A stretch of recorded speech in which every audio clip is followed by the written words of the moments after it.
Efrata. Puji nama Tuhan, pagi hari ini kita kembali ada di dalam hadirat Tuhan. Kita bersama-sama berdoa, menyembah, menaikkan ucapan syukur di hadapan Tuhan. Kami mau datang dalam hadirat-Mu Tuhan. Hadirat-Mu yang selalu memberi kekuatan baru dalam hidup kami. Dan kami ingin berdiam, kami ingin tenang di dalam hadirat Tuhan. Haleluya Yesus. Terima kasih Tuhan. Ku berdiam dekat Bapa. Ku berdiam dekat Bapa. Semakin indah, indah ku rasa. Aku dilayakkan untuk memuji Dia. Kudus, kuduslah Raja segala raja. Ku bernyanyi bagi Dia, korban terindah akan ku sembahkan. Pujian ku naikkan, jiwaku bersorak. Aku diangkat semakin dekat.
Sebab firman-Mu berkata Tuhan, dalam tinggal diam dan tenang, disitulah letak kekuatan-Mu.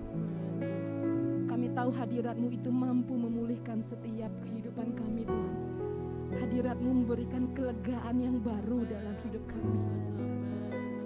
Untuk itu kami ingin haus Tuhan, masuk dalam hadirat-Mu. Hadirat-Mu memberi kepuasan dalam hati kami. Hadirat-Mu memberi kebebasan dalam hati kami.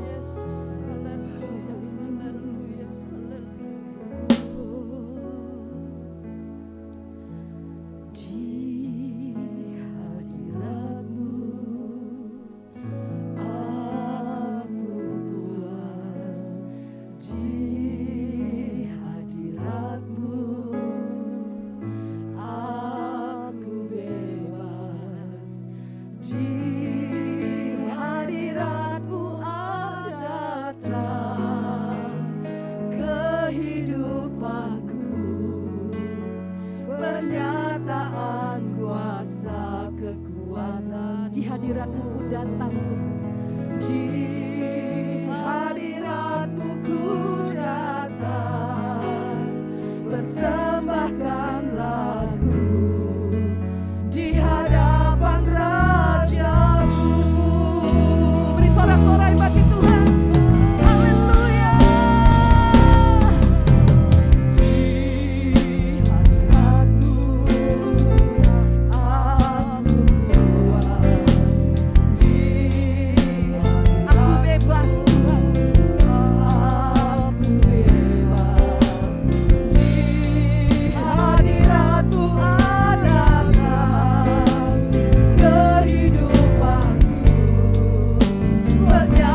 Pagi hari ini Tuhan, setiap hati yang datang di hadapan-Mu, Engkau Allah yang maha tahu, Engkau Allah yang mengerti, Engkau Allah yang peduli dalam setiap hidup kami. Mungkin saat-saat ini kami masih dalam waktu-waktu menanti jawaban-jawaban doa kami. Ada banyak pertanyaan-pertanyaan dalam pikiran kami Tuhan. Kami harus lewati segala proses dalam hidup ini. Tapi kami yakin Tuhan, Engkau Allah yang senantiasa menolong kami. Engkau tidak pernah meninggalkan kami sedetik pun. Terima kasih Tuhan. Haleluya. Selama ku menyembah-Mu, ku percaya bahwa mujizat masih terjadi.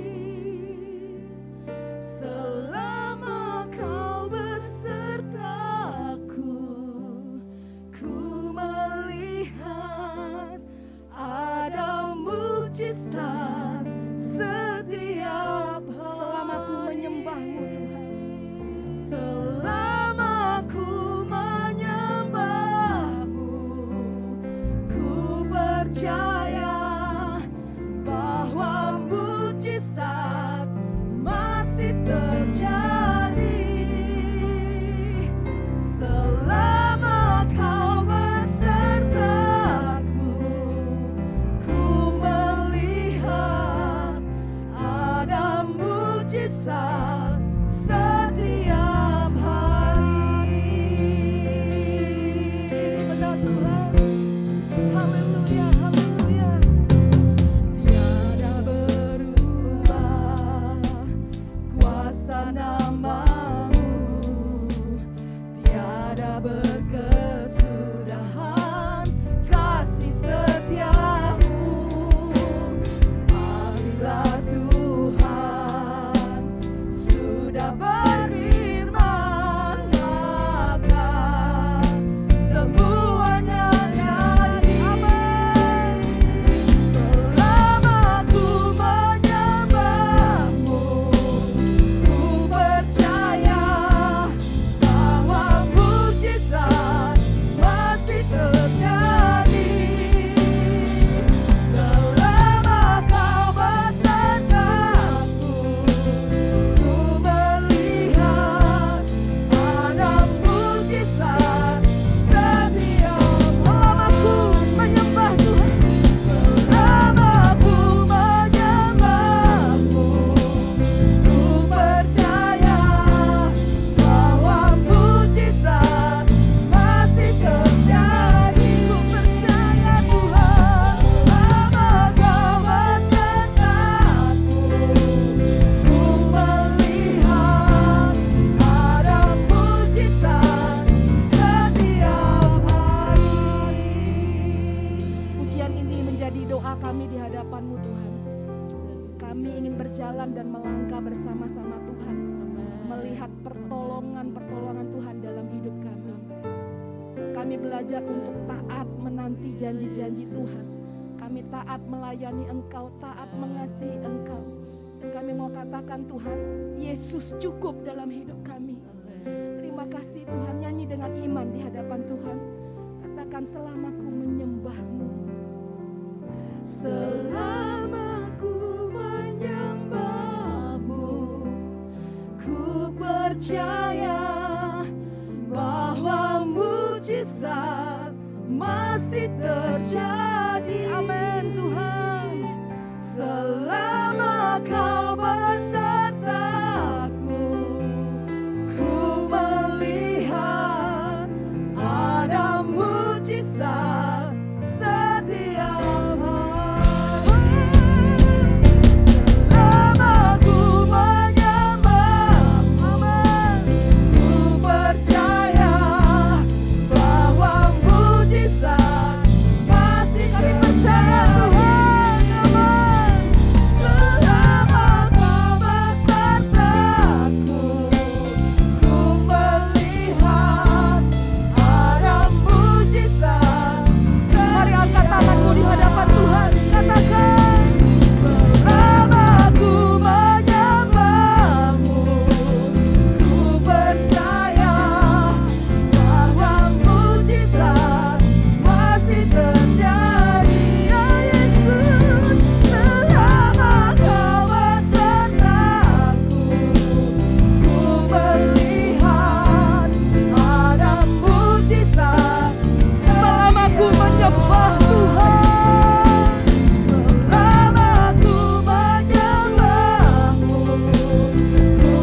Kami sungguh yakin Kau Allah yang merancangkan segala sesuatu yang baik dalam hidup kami.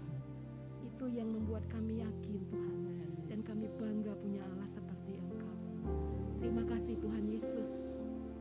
Inilah pujian kami, penyembahan kami. Berkenanlah di hadapan-Mu Tuhan. Sebentar kami akan menaikkan doa-doa syafaat kami di hadapan Tuhan.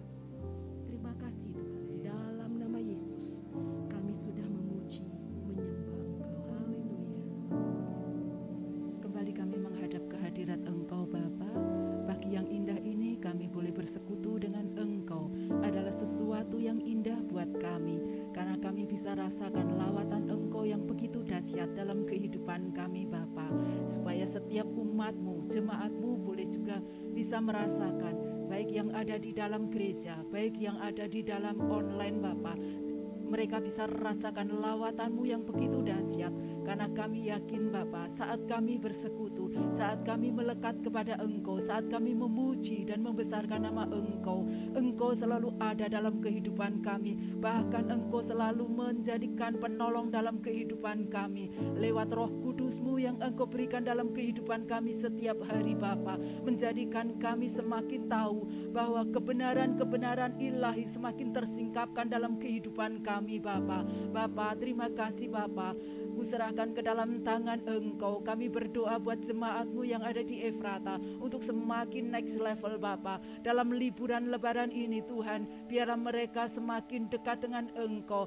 Bukan libur dalam kerohanian mereka, tetapi mereka terus tetap dekat dengan Engkau, supaya mereka bisa merasakan lawatan demi lawatan kepada Engkau. Saat mereka libur ini pun mereka semakin intim dengan Engkau, mengoreksi diri kehidupan mereka Bapa untuk semakin melekat dengan Engkau. Kami juga berdoa buat anak-anak sekolah minggu Bapa. Kuserahkan ke dalam tangan Engkau. Mereka akan menjadi generasi-generasi penerus Tuhan, supaya dari kecil Tuhan dididik oleh para guru-guru sekolah minggu Tuhan, untuk bisa membedakan mana yang baik dan yang benar Bapa. Kuserahkan ke dalam tangan Engkau mereka Bapa. Berkati mereka, pertumbuhan mereka, kerohanian mereka, backstar generasi buat kuserahkan ke dalam tangan Engkau. Biar mereka juga Engkau pakai Tuhan menjadi generasi penerus di gereja kami Bapa. Tuhan melawat perekonomian bangsa kami, negeri kami, kota Semarang kami. Kami bersyukur juga kepada bangsa dan negara kami Bapa. Kuserahkan ke dalam tangan Engkau. Biar mereka Engkau selalu lawat Bapa. Kuserahkan para hamba-hamba Tuhan yang ada di Efrata ke dalam tangan Engkau. Urapi mereka semakin hari semakin Tuhan bertambah-tambahkan hikmat yang daripada Engkau. Juga Engkau berkati Bapa hamba-hamba-Mu yang ada di dalam seluruh dunia Tuhan, baik evangelis, baik pengabar Injil-Mu Bapa. Secara khusus juga buat di Immanuel Community Tuhan, kuserahkan ke dalam tangan Engkau. Berkatilah hamba-hamba-Mu ini Tuhan, yang Engkau semakin pakai semakin dahsyat untuk penuaian jiwa-jiwa Bapa. Tuhan terima kasih Bapa. Kuserahkan firman-Mu ke dalam tangan Engkau. Biarlah firman-Mu Tuhan menjadi penolong dalam kehidupan kami, supaya firman-Mu Tuhan menjadikan kebutuhan kami setiap hari, supaya kami setiap umat-Mu haus akan kebenaran-kebenaran firman-Mu. Terima kasih Bapa, terima kasih. Kami sambut firman-Mu di dalam nama Tuhan kami Yesus Kristus. Semua berkata amin. Shalom jemaat Tuhan, senang bisa berjumpa dengan Anda kembali dengan saat teduh pemuritan bersama kami Efrata Community Church. Baik Anda yang ada di Hermon Community Church, Immanuel Community, ataupun Anda semua yang mengikuti siaran pada saat ini, senang bisa berjumpa dengan Anda kembali. Ya, di masa-masa liburan Lebaran ini, ya tentunya ada banyak di antara Anda sedang berkumpul dengan keluarga, atau Anda sedang mengadakan liburan bersama dengan keluarga. Tapi ya, ada satu hal yang perlu diingat. Kita perlu praktek saling mengampuni. Ya, Lebaran identik juga dengan saling mengampuni. Ya, buat sepupu kita orang Muslim. Ya, mari kita lihat ya, mengapa ya penting untuk mengampuni. Kita akan lihat dari sisi Alkitab. Ya, kita sebagai orang Kristen pun diharuskan oleh Tuhan untuk mengampuni orang yang bersalah kepada kita. Baik, mari kita lihat di dalam Amsal pasal ke-27 ayat ketiga. Amsal pasal ke-27 ayat ketiga. Ya, Amsal pasal 27 ayat ketiga. Batu adalah berat dan pasir pun ada beratnya. Tetapi lebih berat dari kedua-duanya adalah sakit hati terhadap orang bodoh. Saya akan bacakan ya ayat yang sama dari versi terjemahan bahasa Indonesia sehari-hari. Dalam versi bahasa Indonesia sehari-hari, ayat yang sama Amsal 27 ayat 3 ini berbunyi seperti ini. Batu dan pasir itu masih ringan bila dibandingkan dengan sakit hati yang ditimbulkan oleh orang bodoh. Dari ayat ini ya, saya bacakan dari dua versi terjemahan. Ayat ini mengatakan ya bahwa menyimpan sakit hati, menyimpan kemarahan itu tidak ada gunanya. Tidak ada gunanya menyimpan kemarahan, sakit hati, kepahitan. Ya, apalagi bila itu ditimbulkan oleh orang-orang bodoh. Siapa yang dimaksud dengan orang bodoh ini? Ketika saya pelajari Alkitab ya dari bahasa aslinya, ayat ini ya, kata orang bodoh ini ya, yang dimaksud adalah orang yang mengabaikan hikmat. Orang yang mengabaikan ajaran hikmat ataupun kebijaksanaan. Kata yang sama dimaksud juga kepada orang yang suka bertengkar. Orang-orang yang tidak bermoral hidupnya. Orang-orang yang suka mengolok-ngolok bahkan ketika dirinya salah. Jadi ya dalam hidup ini ya kadang atau bahkan Anda yang mengalami bahwa Anda sering berjumpa dengan orang-orang seperti ini. Ya tahu dirinya salah. Diajari kebenaran malah marah-marah. Ya ditunjukkan itu salah. Dinasihati untuk melakukan yang benar malah marah-marah kepada diri kita. Ya sudah marah-marah, ngolok-ngolok lagi, menghina kita lagi. Nah, orang-orang seperti itu suka bertengkar. Ya ketika diberitahu kebenaran, diberitahu ajaran hikmat, bukannya berterima kasih, tetapi malah marah pada diri kita. Nah, firman Tuhan mengatakan pada saat ini bahwa tidak ada gunanya ya kita sakit hati terhadap orang bodoh. Bahkan sakit hati terhadap orang bodoh itu dianggap lebih berat ya dari batu ataupun pasir. Batu ataupun pasir itu ada bobotnya, ada beratnya. Tetapi ya ayat ini mengatakan lebih berat dari kedua-duanya adalah sakit hati terhadap orang bodoh. Sakit hati terhadap orang yang tidak bisa dikasih tahu, tidak bisa menerima ajaran hikmat, tidak bisa diberitahu untuk sadar akan kesalahan atau dosa-dosanya.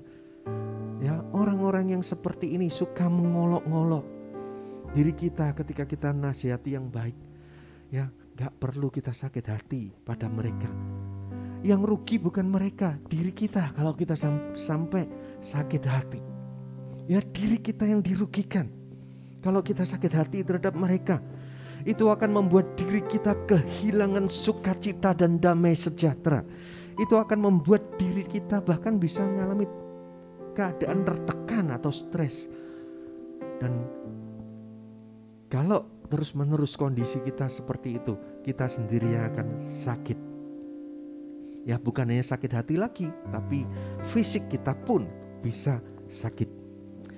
Bapak Ibu, saudara sekalian terkasih dalam Kristus, Tuhan kita Yesus Kristus mengajarkan tentang pengampunan pada kita.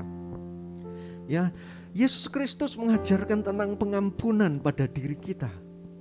Bahkan dia mempraktekkan apa yang dia ajarkan. Dia praktekkan itu ketika dia mengajarkan tentang mengampuni. Dia tidak cuma omong doang. Yesus praktek mengampuni.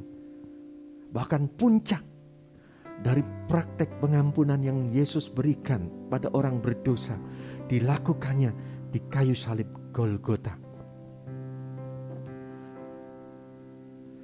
Kepada orang-orang yang sudah menyiksa dia, kepada orang-orang yang sudah memfitnah dia, kepada orang-orang yang sudah mengkhianati dia, menangkap dia, bahkan memakukan dia di kayu salib Golgota.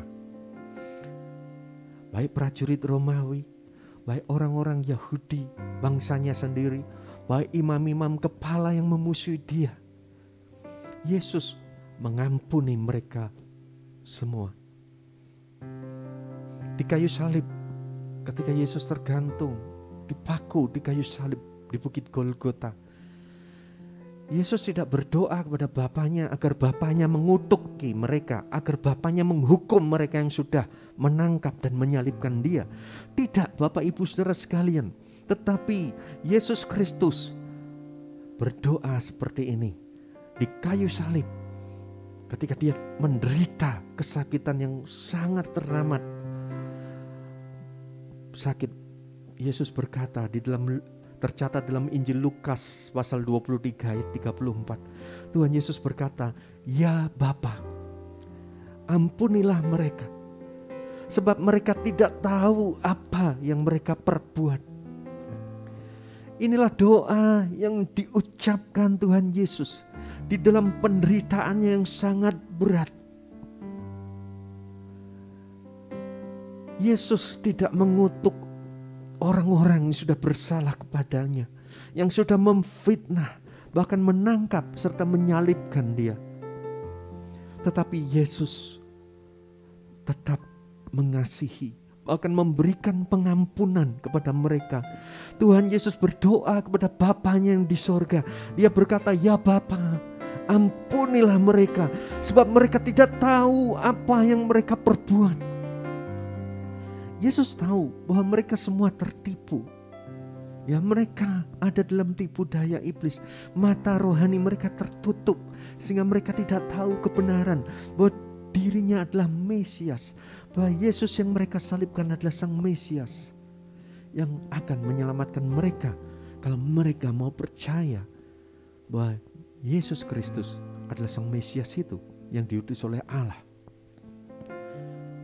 Tetapi Yesus berdoa kepada orang-orang yang sudah bersalah kepada dirinya. Yesus berkata, "Ya Bapa, ampuni mereka, sebab mereka tidak tahu apa yang mereka perbuat." Inilah yang Tuhan Yesus ajarkan, yang Tuhan Yesus perintahkan pada kita, agar diri kita pun mengampuni orang-orang yang bersalah kepada kita. Orang-orang yang seringkali bersalah kepada kita, menyakiti hati kita, seringkali mereka dikendalikan oleh kuasa-kuasa kegelapan yang membutakan mata rohani mereka, sehingga mereka tidak bisa melihat kebenaran yang kita sampaikan. Karena itu mereka berolok-olok ketika kita menyampaikan kebenaran, ketika kita mengajarkan ajaran kebenaran, hikmat pada mereka, mereka tidak bisa menerima. Karena itu kita pun patut berdoa seperti yang Tuhan Yesus ajarkan. "Ya Bapa, ya Tuhan, ampuni mereka, sebab mereka tidak tahu apa yang mereka perbuat." Daripada kita sakit hati, kepahitan, lebih baik kita terus mengalirkan kasih yang berasal dari Bapa Surgawi kepada mereka, kepada orang-orang yang sudah berbuat buruk pada diri kita, kepada orang-orang yang sudah menyakiti hatimu. Mungkin dengan perkataan, dengan fitnah, dengan ejekannya, dengan sikapnya, ataupun dengan hal lain yang mereka lakukan terhadap diri kita. Dan itu membuat diri kita terluka.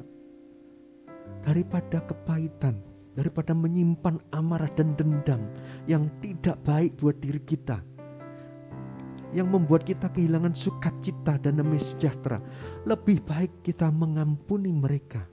Katakan, "Ya Bapa, aku mengampuni mereka, sebab mereka tidak tahu apa yang mereka perbuat.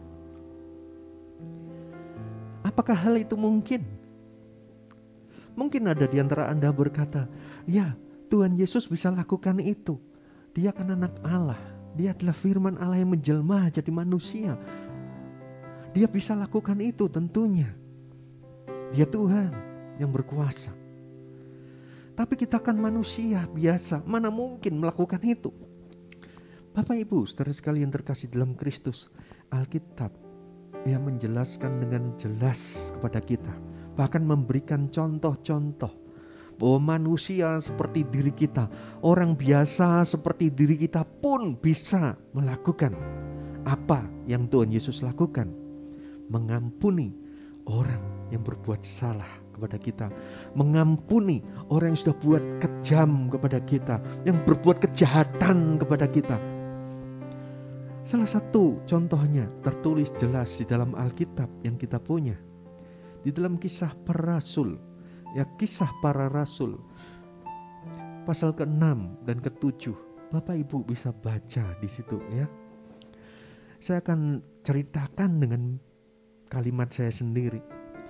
Ya, dari Kisah Para Rasul pasal 6 sampai ke-7. Ya, ada seorang yang bernama Stefanus. Dia pada mulanya ya seorang diaken. Ya, dia diangkat oleh para rasul untuk melayani sebagai diaken. Orang yang melakukan pelayanan sosial, melayani janda-janda miskin pada waktu itu. Stefanus adalah orang yang penuh dengan Roh Kudus.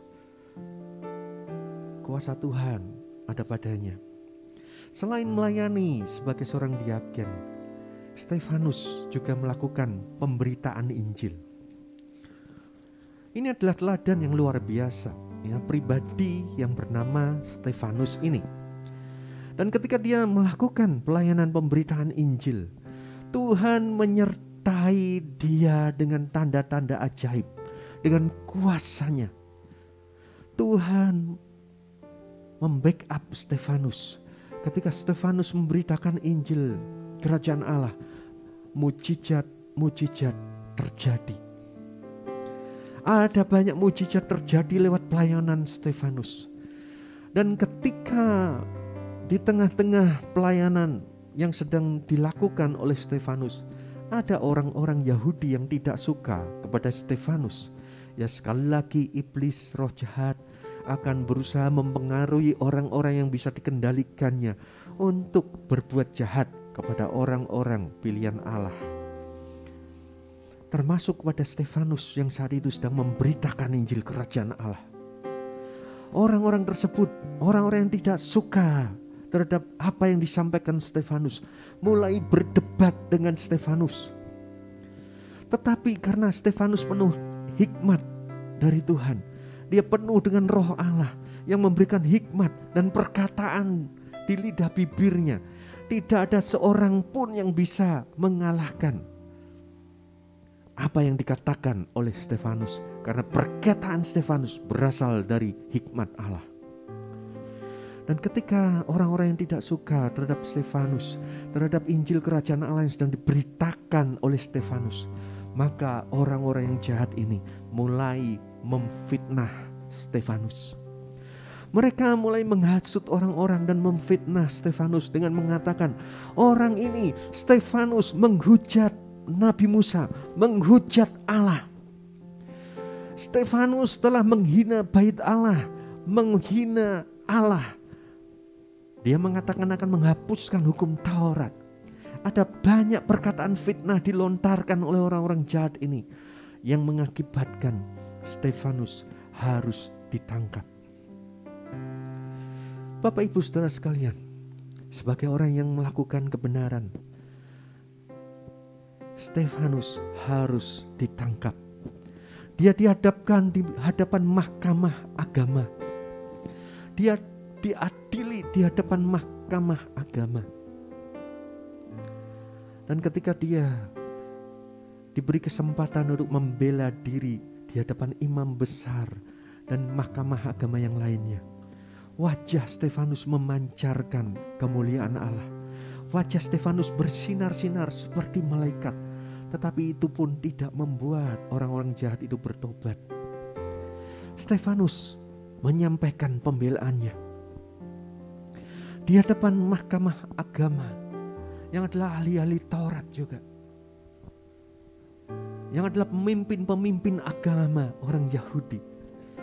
Stefanus menyampaikan pembelaannya. Dan ketika mereka mendengar apa yang disampaikan oleh Stefanus, mereka tidak suka, Bapak Ibu. Mereka tidak suka terhadap kebenaran firman Tuhan. Saya akan bacakan sebagian dari apa yang terjadi saat itu. Dan itu yang tercatat di dalam Alkitab. Di dalam Kisah Para Rasul. Ya, di dalam Kisah Para Rasul pasal ke-7. Ya, Kisah Para Rasul pasal yang ke-7. Ayat ke-54. Saya akan mulai bacakan.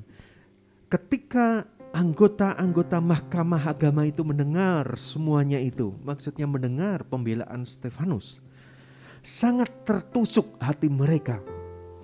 Maka mereka menyambutnya dengan kertakan gigi. Bayangkan betapa marahnya mereka mendengar perkataan Stefanus, mendengar pembelaan Stefanus. Tetapi Stefanus yang penuh dengan Roh Kudus menatap ke langit, lalu melihat kemuliaan Allah dan Yesus berdiri di sebelah kanan Allah. Lalu kata Stefanus, "Sungguh aku melihat langit terbuka dan Anak Manusia berdiri di sebelah kanan Allah." Kita lihat apa respon orang-orang Yahudi yang ada di mahkamah agama itu. Di ayat 57 dikatakan seperti ini. Maka berteriak-teriaklah mereka, dan sambil menutup telinga serentak mereka menyerbu dia. Orang yang mendengar pembelaan Stefanus itu, mereka berteriak-teriak sambil menutup telinga. Mereka serentak menyerbu Stefanus. Ayat 58, mereka menyeret Stefanus keluar kota, lalu melemparinya dengan batu. Dan saksi-saksi meletakkan jubah mereka di depan kaki seorang muda bernama Saulus. Perhatikan ayat 59. Sedang mereka, ya, orang banyak itu yang marah sekali, sedang mereka melempari Stefanus dengan batu. Stefanus berdoa. Lihat ini.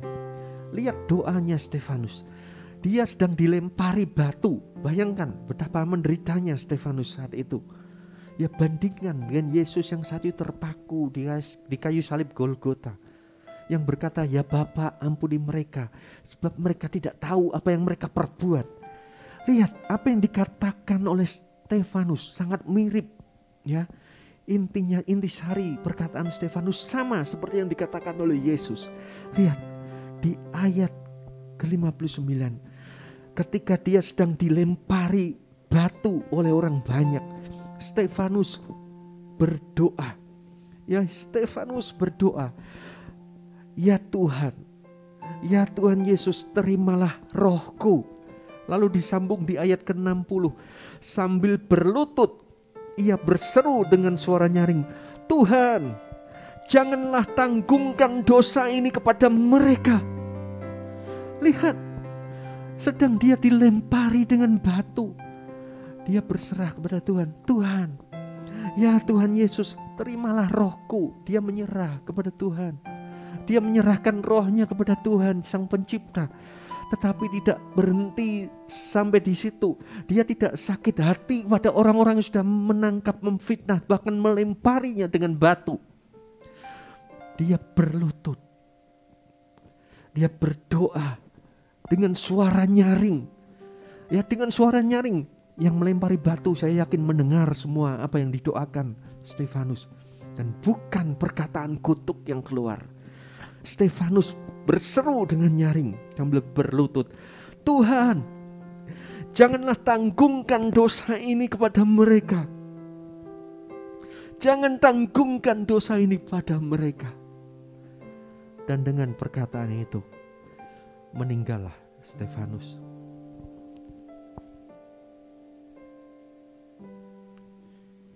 Saya bisa membayangkan situasinya saat itu. Saya yakin di antara orang-orang yang sudah melempari Stefanus dengan batu, sebagian mungkin berhenti melempari dan tersadar akan dosa-dosanya. Mungkin tidak semua, tetapi ada sebagian, ya saya bisa bayangkan, tersentak dengan sikap dan perilaku Stefanus. Kok ada ya orang seperti ini? Sudah kulempari dengan batu, sudah difitnah, tetapi tidak marah. Tapi dalam doanya pun dia berseru, Tuhan jangan tanggungkan dosa ini kepada mereka. Kok dia tidak marah ya? Saya yakin Roh Kudus akan bekerja menjamah paling tidak beberapa orang di antara orang-orang Yahudi itu untuk sadar akan dosa kesalahannya. Bapak Ibu saudara sekalian, Alkitab memberi contoh dengan jelas bahwa bukan hanya Tuhan Yesus yang bisa mengampuni orang-orang yang sudah berkhianat kepada Dia, orang-orang yang sudah memfitnah Dia, bahkan menyalibkan Dia, tetapi Stefanus pun, ya murid mula-mula, ya murid dari Tuhan Yesus sendiri, seorang diaken yang kemudian juga memberitakan Injil. Dia orang biasa sama seperti kita, dan dia bisa mengampuni seperti yang diperintahkan oleh Tuhan Yesus. Ya, di tengah-tengah lemparan batu yang sangat mengerikan, melukai dirinya, dia bisa berserah kepada Tuhan yang menciptakan dia. Bahkan dia tidak sakit hati sedikit pun pada mereka. Dia berlutut, berseru dengan nyaring, Tuhan jangan tanggungkan dosa ini pada mereka. Dengan kata lain, ampuni mereka. Mereka gak tahu apa yang mereka lakukan, Tuhan. Ini seperti apa yang dikatakan oleh Tuhan Yesus di kayu salib Golgota. Ya Bapa, ampuni mereka, sebab mereka tidak tahu apa yang mereka perbuat. Kita harus bisa mengampuni Bapak Ibu saudara sekalian. Ampuni semua orang yang sudah bersalah kepada Anda. Orang-orang sudah mengkhianati Anda. Mungkin ada di antara Anda yang memiliki pasangan yang sudah berkhianat terhadap Anda, tidak setia kepada Anda. Jangan simpan kemarahan kepada pasanganmu yang sudah berkhianat. Lebih baik lepaskan pengampunan, lepaskan kasih ilahi pada mereka, dan doakan, ampuni dia Tuhan. Dia tidak tahu apa yang dia perbuat kepadaku. Ampuni. Lakukan apa yang Tuhan Yesus perintahkan. Lakukan apa yang Tuhan Yesus sudah teladankan buat kita di kayu salib Golgota. Lakukan apa yang sudah Stefanus juga berikan contoh pada diri kita. Kita bisa melakukannya kalau kita mau. Tuhan akan memampukan kita, Bapak Ibu. Kita harus mengampuni. Mari kita periksa diri kita, apakah kita sudah mengampuni dengan tulus orang-orang yang bersalah kepada kita. Kalau kita sudah mengampuni dengan tulus, memaafkan dengan tulus orang-orang yang sudah menyakiti diri kita, mengkhianati kita, memfitnah kita, menghina kita. Kalau kita sudah mengampuni dengan tulus, memaafkan dengan tulus, kita tidak akan membangkit-bangkit kesalahan mereka lagi. Kita tidak akan membalas kesalahan mereka. Kita tidak akan membalas kejahatan mereka. Kita menganggap semua sudah selesai. Selesai. Dan ketika kita teringat akan kesalahan mereka, tidak ada rasa sakit hati atau nyeri dalam diri kita. Itu tandanya kalau kita sudah mengampuni dengan tulus, memaafkan dengan tulus. Kalau kita masih suka mengungkit-ungkit kesalahan orang lain, ya kita suka membangkit-bangkit kesalahan orang lain, lalu merasa sakit di hati kita. Ketika terbayang wajah orang yang mengkhianati kita, kita merasa sakit hati, kehilangan sukacita. Itu berarti kita belum mengampuni dengan segenap hati. Ya, kita belum tuntas. Minta pertolongan pada Tuhan. Minta pertolongan pada Tuhan. Tuhan akan memampukanmu untuk mengampuni orang yang bersalah kepadamu. Ya, ingat kenapa kita harus mengampuni. Mengampuni adalah perintah Tuhan, Bapak Ibu, ya. Kita harus mengampuni karena mengampuni adalah perintah dari Tuhan sendiri. Ketika Rasul Petrus berkata pada Tuhan Yesus, "Tuhan Yesus, berapa kali aku harus mengampuni saudaraku kalau dia bersalah kepadaku? Apakah sampai 7 kali?" Rasul Petrus berpikir kalau sudah 7 kali mengampuni orang yang bersalah padanya itu sudah hebat. Tapi rupanya Tuhan Yesus berkata, bukan 7 kali, tetapi 7 kali 7 kali. Itu artinya terus menerus kita harus mengampuni. Ampuni setiap orang yang bersalah kepada kita. Terus ampuni, ampuni dan ampuni. Kenapa kita harus mengampuni? Itu perintah Tuhan. Lalu kenapa kita harus mengampuni pula? Mengampuni itu menutup pintu bagi iblis, sehingga tidak ada celah buat iblis menyerang hidup kita. Ketika kita menyimpan amarah, kita seperti menyediakan tempat buat iblis untuk bisa berkuasa atas hidup kita dengan roh kemarahan. Sebaliknya, ketika kita berkata, tidak, aku tidak mau menyimpan kemarahan, aku mau memilih mengampuni, mengasihi orang yang bersalah kepadaku. Itu artinya Anda sedang menutup pintu kesempatan sehingga iblis tidak bisa menyerang Anda. Iblis tidak ada kesempatan untuk menguasai diri Anda. Bapak Ibu, pilihlah untuk mengampuni. Selain itu berarti kita taat pada perintah Tuhan. Kita tidak memberi kesempatan iblis nyerang kita. Tapi mengampuni ternyata juga baik untuk kesehatan kita. Mengampuni rupanya juga baik buat diri kita.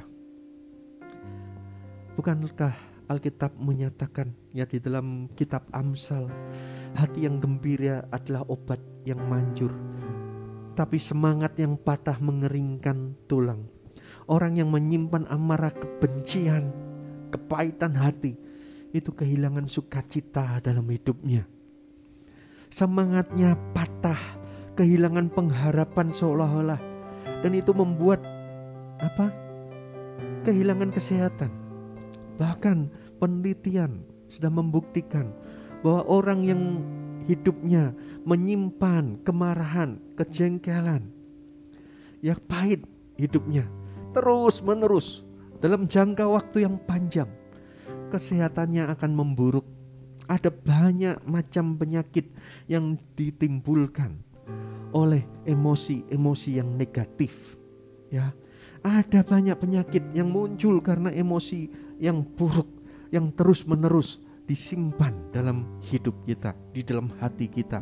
Dan di antara penyakit itu, di antara lain adalah tekanan darah tinggi, gangguan pada lambung atau pencernaan, radang usus besar, serangan jantung, ya, impotensi, frigiditas, dan lain-lain. Ada banyak, ada puluhan penyakit didaftarkan ya dalam penelitian tersebut.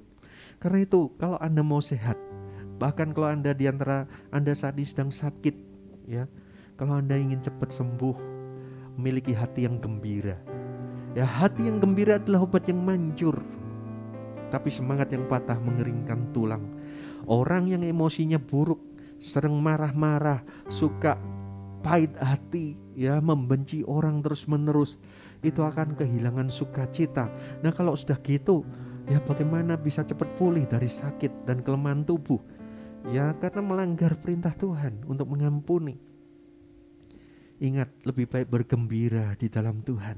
Ya, miliki sukacita terus dalam hidup ini. Ketika hati kita gembira, ya, hati yang gembira adalah obat yang manjur. Bapak Ibu Saudara sekalian terkasih dalam Kristus, ya, sekali lagi mari kita praktek mengampuni seperti yang diperintahkan oleh Tuhan. Jangan simpan amarah, kejengkelan, pahit hati di dalam hati kita. Itu merugikan diri kita. Itu memberi celah pada iblis nyerang kita, menguasai kita. Bahkan itu membuat kita sakit. Di masa yang masih Tuhan berikan saat ini, mari kita belajar untuk taat, mengampuni, dan terus mengampuni dengan kasih yang ilahi. Mari Bapak Ibu kita datang kepada Tuhan. Kita periksa diri kita, masih adakah sakit hati di dalam diri kita terhadap seseorang? Mungkin itu pasanganmu, mungkin itu anakmu, orang tuamu, cucumu, mertuamu, mantumu, atau siapapun, mungkin rekan-rekan di kantor, di tempat kerja Anda atau siapapun. Kalau ada, saat ini waktunya Anda praktek mengampuni. Haleluya, haleluya. Mari kita nyanyikan lagu ini dengan sungguh-sungguh. Dan praktek, Tuhan, aku mau mengampuni mereka. Sebutkan nama orang-orang yang sudah menyakitimu. Lepaskan pengampunan yang tulus. Haleluya. Mengampuni, mengampuni lebih sungguh.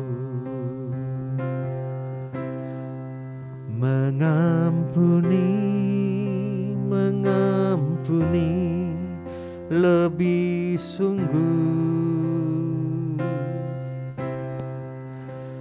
Tuhan lebih dulu mengampuni kepadaku, mengampuni, mengampuni lebih sungguh. Mengasihi, mengasihi, mengasihi lebih sungguh. Mengasihi, mengasihi lebih sungguh. Tuhan lebih dulu mengasihi kepadaku, mengasihi, mengasihi lebih sungguh. Mari praktek mengasihi dengan sungguh-sungguh dan mengampuni setiap orang yang bersalah kepada kita. Tuhan Yesus, tolong kami untuk bisa mengampuni dan mengasihi orang-orang yang berkhianat, bersalah kepada kami, yang sudah tidak menghargai bahkan menghina kami. Kami mau mengampuni mereka, kami memberkati mereka di dalam nama Yesus Kristus. Terima kasih Tuhan, bila Roh-Mu menolong kami untuk hidup di dalam kasih-Mu, hidup dalam pengampunan yang benar. Terima kasih Tuhan. Haleluya, kita mau belajar mengampuni lebih baik, mengampuni lebih sungguh. Tuhan sudah mengampuni kita, ini waktunya kita praktek. Mari kita datang kepada Tuhan. Bapa, terima kasih, Engkau sungguh baik dalam hidup kami. Engkau sudah mengampuni kami, dan sekarang kami akan mengampuni semua orang yang bersalah. Mampukan kami, kuatkan kami. Berkati semua yang sudah melayani hari ini. Tuhan perhitungkan khususnya hamba-Mu Bapak Pendeta Rudi yang sudah sharing firman. Tuhan berkati hidupnya, masa depannya, pelayanannya, semuanya semakin dahsyat dalam Tuhan. Terima kasih Bapak. Kami masuki hari dengan sukacita. Apapun yang kami lakukan, dimanapun kami berada, yang di Semarang maupun di luar kota, semuanya dalam penyertaan Tuhan, dalam kasih Tuhan. Bahkan hati kami mau mengasihi, mau mengampuni dengan luar biasa. Terima kasih Tuhan. Kami masuki hari dengan sukacita, dan kami terima berkat-Mu dalam nama Yesus. Saudaraku, Tuhan memberkati. Terimalah berkat dari Allah Bapa, cinta kasih Tuhan Yesus Kristus, dan persekutuan dengan Roh Kudus menyertai senantiasa sekarang sampai selama-lamanya. Doa Bapa kami yang di surga, dikuduskanlah nama-Mu, datanglah kerajaan-Mu, jadilah kehendak-Mu di bumi seperti di surga. Berikanlah kami pada hari ini makanan kami yang secukupnya, dan ampunilah kami akan kesalahan kami, seperti kami juga mengampuni orang yang bersalah kepada kami. Dan janganlah membawa kami ke dalam pencobaan, tetapi lepaskanlah kami daripada yang jahat, karena Engkaulah yang mempunyai kerajaan dan kuasa dan kemuliaan sampai selama-lamanya. Amin. Selamat pagi, selamat mengampuni. Tuhan pasti memberkati.